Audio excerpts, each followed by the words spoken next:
ओम श्री गणेशाय नमः। श्री शिव महापुराण द्वितीयायां रुद्र संहितायां पंचमे अथ नवपंचाशतमो अध्याय। हिंदी अनुवाद। सनत कुमार जी ने कहा, हे व्यास जी, प्रेम से शिव जी के चरित्र को सुनिए। जैसे उन्होंने संकेत द्वारा अपनी स्त्री से दैत्य को मरवाया। प्राचीन काल में विदल तथा उत्पल नाम के दो महाबली दैत्य थे। वे दोनों ही ब्रह्मा जी के इस वर से घमंडी हो गए थे कि तुम्हें कोई पुरुष नहीं मार सकेगा। हे ब्रह्मा जी, उन दैत्यों ने अपने भुजबल से तीनों लोगों को तृण के समान तुच्छ कर दिया और सभी देवताओं को रण में जीत लिया। उनसे हार कर देवता ब्रह्मा जी की शरण में गए। उन्हें विधि पूर्वक नमस्कार करके आदर से कहने लगे। तब ब्रह्मा जी ने उनसे कहा, आप लोग धैर्य रखिए, शिवा सहित शिव का स्मरण कीजिए।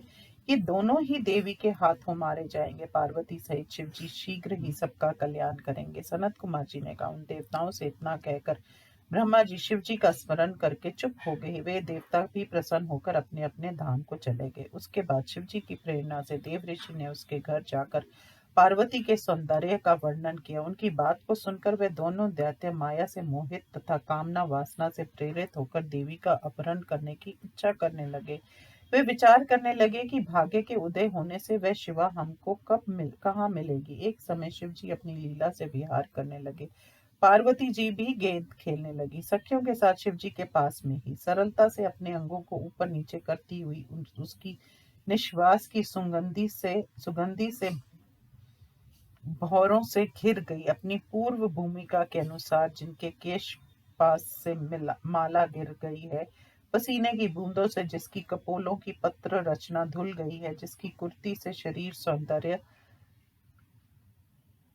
झलक रहा है, गेंद के ऊपर नीचे करने से जिसके कर कमल लाल हो गए हैं, गेंद के पीछे लगी हुई दृष्टि के कारण जिसकी आंखें तथा भौहें नाच रही हैं। इस प्रकार खेलती हुई जगदम्बिका मृडानी को देखा। अंतरिक्ष में घूमने वाले उन दोनों दैत्यों ने उन्हें इस प्रकार तिरछी दृष्टि से देखा जैसे मानो मृत्यु ने उन दोनों को गोद में ले लिया हो। ब्रह्मा से प्राप्त वर के प्रभाव से विदल तथा उत्पल नामक घमंडी दैत्यों ने अपने भुजबल से तीनों लोगों को जीत लिया था। काम बाण से पीड़ित वे दोनों उस देवी का अपहरण करने की इच्छा से शांभरी माया का सहारा लेकर शीघ्र ही आकाश से उतरे। अत्यंत दुराचारी और चंचल मन वाले वे दोनों दूत का रूप धारण कर भगवती के समीप आए। दुष्टों को मारने वाले शिव जी ने उनके नेत्रों को चंचलता को देखकर क्षण भर में ही उन्हें अपेक्षा के साथ पहचान लिया। स्वर स्वरूपी भगवान शिव जी ने दुष्टों का विनाश करने वाली दुर्गा से संकेत से कहा, ये दोनों दैत्य हैं, गण नहीं है। हे तात, उन्होंने अपने स्वामी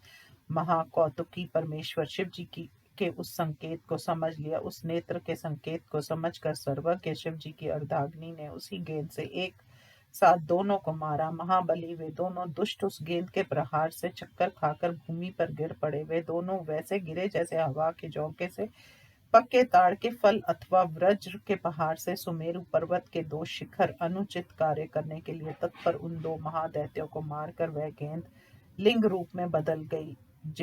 जशेश्वर के समीप में सभी दुष्टों का विनाश करने वाला वह लिंग कंदुकेश्वर नाम से प्रसिद्ध हुआ। इसी समय ब्रह्मा विष्णु आदि देवता तथा श्री ऋषिगण शिव जी को प्रकट हुआ जानकर वहां चले गए आए। उसके बाद सभी देवता तथा काशी के निवासी उनसे वर पाकर प्रसन्न होकर अपने घरों को गए। पार्वती सहित शिव जी को देखकर हाथ जोड़कर भक्ति पूर्वक प्रणाम करके आदर के साथ उनकी स्तुति करने लगे। हे व्यास जी, विहार कुशल तथा भक्त वत्सल शिव जी कुछ समय वहां क्रीड़ा करके पार्वती जी तथा अपने गणों के साथ प्रसन्न होकर अपने घर को गए। काशी में स्थित वैकुंठेश्वर ये कंदुकेश्वर लिंग दुष्ट विनाशक है। ये सज्जनों की सभी इच्छाओं को की पूर्ति कर उन्हें सुख भोग तथा अंत में मोक्ष को देता है। इस अनुपम कथानक को जो प्रसन्न होकर सुनता या सुनाता है या पढ़ता है, उसे दुख का भय कैसे हो सकता है। वह इस लोक में समस्त प्रकार के सुखों को भोग कर परलोक में देव दुर्लभ दिव्य गति को प्राप्त करता है। हे तात, भक्तों के प्रति पुत्र का जैसा भाव रखने वाला, सज्जनों को कल्याण देने वाला शिव पार्वती का ये परम अद्भुत चरित्र तुम्हें सुना दिया। ब्रह्मा जी ने कहा। इस प्रकार शिव जी की कथाओं को सुनकर और व्यास जी से पूछकर अर्थात उनकी आज्ञा लेकर उनकी प्रेरणा से मेरे पुत्र सनत कुमार जी आकाश मार्ग से काशी को गए। हे मुनिवर, मैंने ये सब कामनाओं को पूर्ण करने वाला रुद्र संहिता के अंतर्गत युद्ध खंड तुमसे कह दिया है। इस संपूर्ण रुद्र संहिता का वर्णन मैंने कर दिया है। ये रुद्र संहिता शिव जी को अत्यंत प्रिय है। ये भुक्ति तथा मुक्ति को देने वाली है। शत्रु जनित बाधा को दूर करने वाली इस संहिता का जो प्रतिदिन पाठ करता है उसकी सब इच्छाओं की पूर्ति होती है और अंत में वह पुरुष मुक्ति लाभ करता है।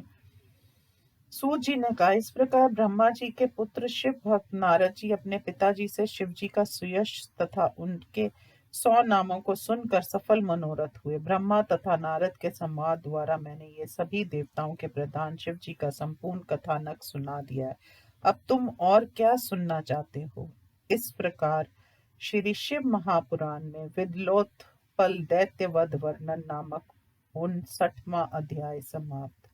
ये द्वितीय रुद्र संहितांतर्गत पंचम युद्ध खंड समाप्त हुआ। इस प्रकार द्वितीय रुद्र संहिता समाप्त। ओम नमः शिवाय।